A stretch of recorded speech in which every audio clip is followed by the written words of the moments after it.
Little thought or consideration for the abundance of grace we enjoy as human beings, much less the grace upon grace we enjoy as Christians. God, who spoke all things into existence, cared. Who are we that He should give a thought to us? Who are we? Why should the God who is intimately acquainted with every detail in the universe care about the people sitting in this room right now? Me. You ever stop to think about that? How significant are you? Oftentimes we think we're exceedingly significant. But from God's perspective, you and I are just a vapor that appears for a little while and then vanishes away.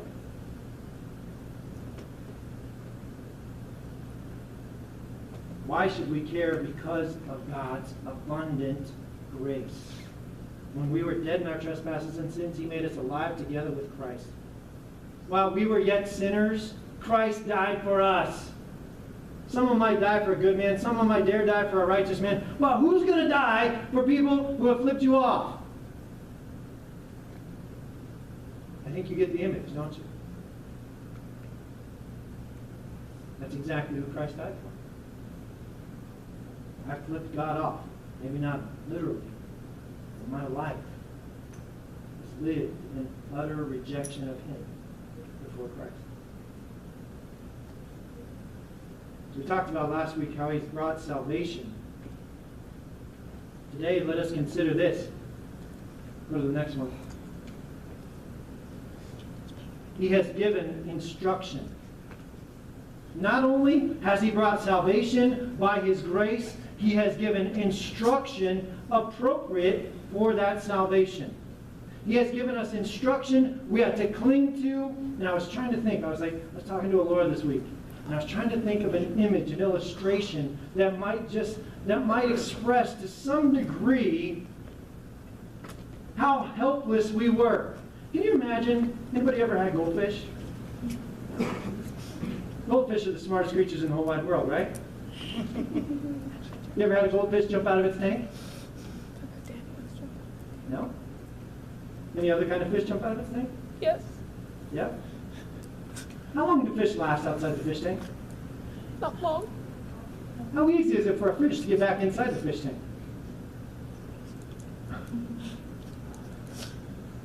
And can you imagine just being that fish flopping around in the air going, and you know it's coming, and there's nothing you can do about it. And then all of a sudden, this person, this human being comes along maybe with a net or with their hand and plucks you up, puts you back in the water. You never could have done that for yourself. Now that is a poor illustration. But if you can understand what that fish was feeling like, you might begin to comprehend what God has done for us. That's grace. And if God, you were flopping around in the air.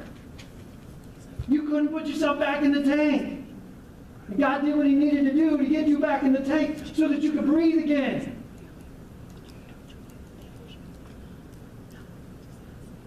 And now He gives instruction, and how smart would that fish be to say, nah, I'm not going to hear you. I'm just going to jump out again.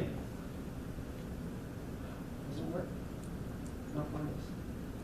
He has given instruction that we ought to cling to like goldfish picked up and put back in the fish tank after jumping out of it onto the dry ground. For the grace of God has appeared, verse 12 says, instructing us. Instructing us to deny ungodliness, to deny worldly desires, instructing us to deny these things, to live sensibly, righteously, and godly in the present age. And I apologize to you because I'm not going to get any further than what it means to deny today, for your sake. I've got the whole message here, but I think I'm going to stop at deny. So let's think about this. The one who receives the grace of God in truth receives not only his salvation by justification through faith. Not only do we receive his salvation, but also the one who receives the grace of God and truth, but also receives God's instruction. Also receives God's instruction unto sanctification. Justification, that's the process of being made right in the sight of God. Sanctification is the process of being made holy by God. Being made like he is.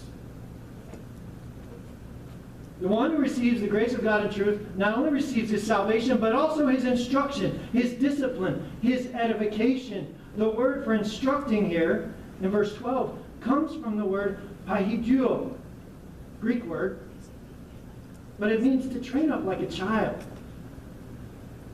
like sons. Go back in your Bibles to Proverbs. Save your place. Save your place there in Titus. And let's look at Proverbs 4. He has given instruction appropriate for salvation. For the grace of God has appeared instructing us. Instructing us like sons, like daughters, like children of God. Like the writer of Proverbs to those he was writing to, listen to what he says. Hear, O sons, Proverbs chapter 4. Hear, O sons, the instruction of a father, and give attention that you may gain understanding. For I give you sound teaching. Do not abandon my instruction. When I was a son to my father, tender, and the only son in the sight of my mother, then he taught me, and he said to me, let your heart hold fast my words. Now, as we read this, I want you to hear it as if our Father in heaven was saying this to each one of us who call upon the name of Jesus and have been given the right to become his children. Let your heart hold fast my words. Keep my commandments and live. Acquire wisdom. Don't reject wisdom. Get it. Acquire understanding. Do not forget, nor turn away from the words of my mouth. Do not forsake her. Do not forsake wisdom, and she will guard you.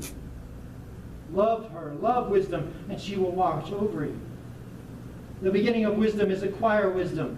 And with all your acquiring, get understanding. Prize her, and she will exalt you. She will honor you if you embrace her. She will place on your head a garland of grace. She will present you with a crown of beauty. Hear, my son. Hear, my daughter, and accept my sayings. And the years of your life will be many. I have directed you in the way of wisdom. I have led you in upright paths. When you walk, your steps will not be impeded. And if you run, you will not stumble. Take hold of instruction. Do not let go. Guard her, for she is your life. Do not enter the path of the wicked, and do not proceed in the way of evil men. Avoid it. Do not pass by it. Turn away from it and pass on. For they, the wicked, evil men, cannot sleep unless they do evil, and they are robbed of sleep unless they make someone stumble. For they eat the bread of wickedness, and they drink the wine of violence. But the path of righteousness is like the light of dawn that shines brighter and brighter until the full day. The way of the wicked is like darkness. They do not know over what they stumble. My son, give attention to my words. Incline your ear to my sayings. Do not let them depart from your sight. Keep them in the midst of your heart, for they are life to those who find them, and health to all their whole body. Watch over your heart with all diligence, for from it will flow the springs of life.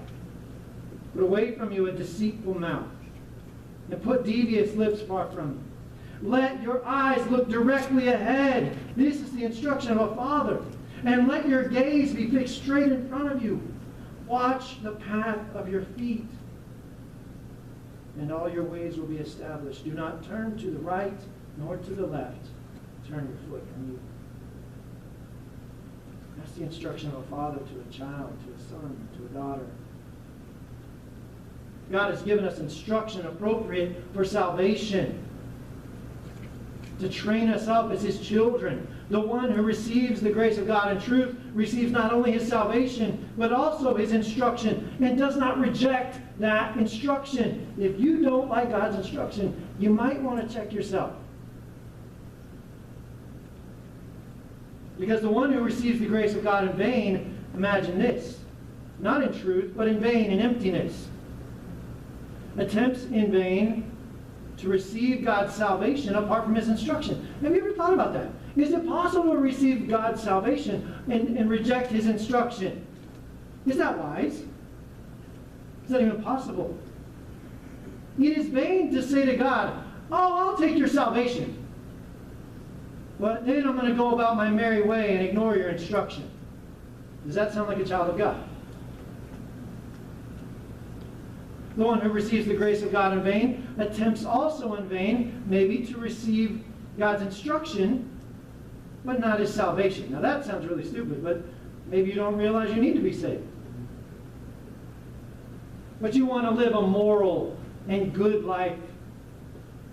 You want to do the right things. People do this all the time. I remember talking to someone, and he was saying, "Yeah, I just want to do what is right. And I know that the Bible teaches the things that are right. But guess what? Apart from Christ Jesus, you're not right, and neither am I. So until that is addressed, until salvation is granted, until there's forgiveness of sins, you can keep going on in a moral way, but you haven't really addressed the heart of the matter." The one who receives the grace of God in vain attempts in vain to receive His instruction apart from His salvation, thinks, "I don't need justification. I'm a good person. Just give me good morals. Give me the morals I need to continue living my good life. Thank you." It doesn't work like that. This is a package deal. Let's go back to Titus. It's a package deal. God's salvation and His instruction go hand in hand. The grace of God has appeared, bringing salvation to all men and instructing us to deny ungodliness and worldly desires. The one who receives His grace gets both by His grace. He does not give one without the other. He expects His children to receive both His salvation and His instruction, and I believe His children in truth will receive both. He teaches us to live, but He also teaches us to deny. Let's think about that as we conclude our time today. For the grace of God has appeared, bringing salvation to all men, instructing us to deny some things. He is teaching us to deny. To deny one, to deny ungodliness.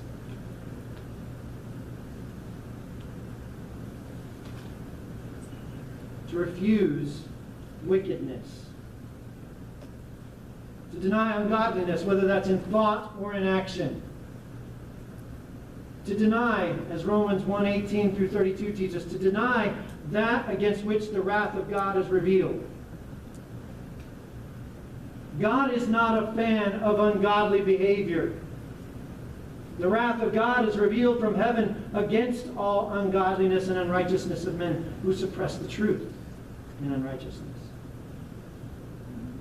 God teaches us to deny ungodliness, deny that which is produced by suppressing the truth, by exchanging the incorruptible God for false gods, that is produced by exchanging the truth of God for a lie. To deny that which is produced by taking God out of knowledge. To deny impurity. That's one of the things that's produced by that. To deny degrading passions. To deny unrighteousness. To deny wickedness. To deny greed. Any of you struggle with greed? To deny evil. Anyone in here struggle with envy or jealousy or covetousness? To deny that. To deny murder. You're like, well, I don't like murdering people. I'm not into that. Are you into destroying people with your words? Speaking hatefully to others? Deny that. To deny deceit, strife, malice, gossip, slander, hatred of God, insolence, arrogance, boasting. to deny the ways that make men foolish and untrustworthy, unloving and unmerciful, to deny ungodliness, to deny ways that are unlike God.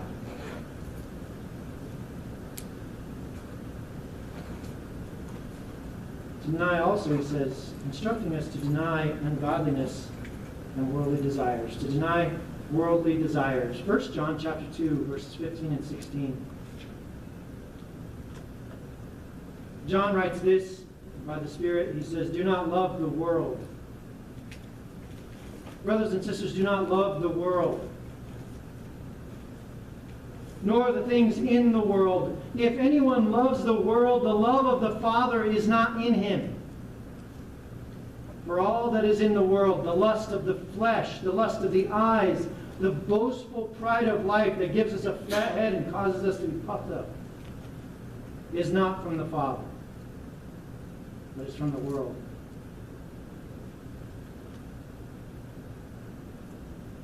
When Jesus was tempted by the devil in the wilderness, after fasting for 40 days,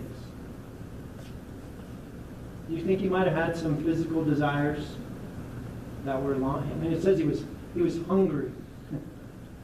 Can you imagine? 40 days without eating. You might get a little hungry. If you've ever gone without food for a day or two, you know how persuasive your body can be. And then to have one come to you and say, if you are the Son of God, oh, you've got the power. Command these stones to become bread. It would be tempting, wouldn't it? Not for Jesus. Because he knew man does not live on bread alone, but on every word that proceeds out of the mouth of God. Rewind all the way back to the beginning, and it wasn't so. When the serpent came to the woman in the garden, the crafty one came to Eve in the garden. Eve was deceived into gratifying her lusts. The Bible says that he convinced her. He deceived her into thinking that the fruit of the tree was good for food. Was that tree anything at all good for food? Was the tree of the knowledge of good and evil nourishing by any stretch of the imagination? Yes. No. She saw that it was good for food, the lust of the desire of the flesh. It was a delight to the eyes, the lust of the eyes. It was desirable to make one wise. The boastful pride of life took over, and she heeded the voice of the enemy. She gave in. Rather than submitting to the will of the living God, she subjected herself to the will of Satan, to the will of the serpent. She gave in to the lust of the flesh rather than denying worldly desires. I quoted it before the service today, Luke chapter 9. Jesus said this, if anyone wishes to come after me, let him deny himself and take up his cross daily and follow me. 1 Peter chapter 4, verses 1 and 2 say, therefore, since Christ has suffered in the flesh, arm yourselves with the same purpose, so as to live the rest of the time in the flesh, no longer for the will of men, but for the will of God. If anyone wishes to come after me, Jesus said, let him deny himself and take up his cross.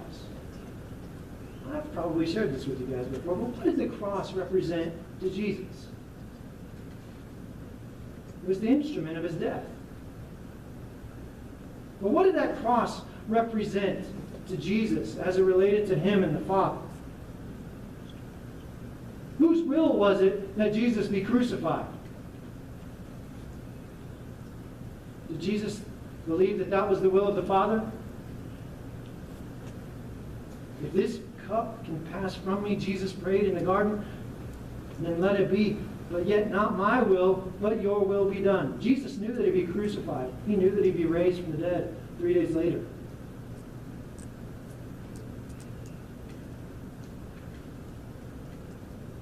Take up your cross daily. The cross for Jesus represented the will of God, represented the ultimate satisfaction of the will of God by Christ.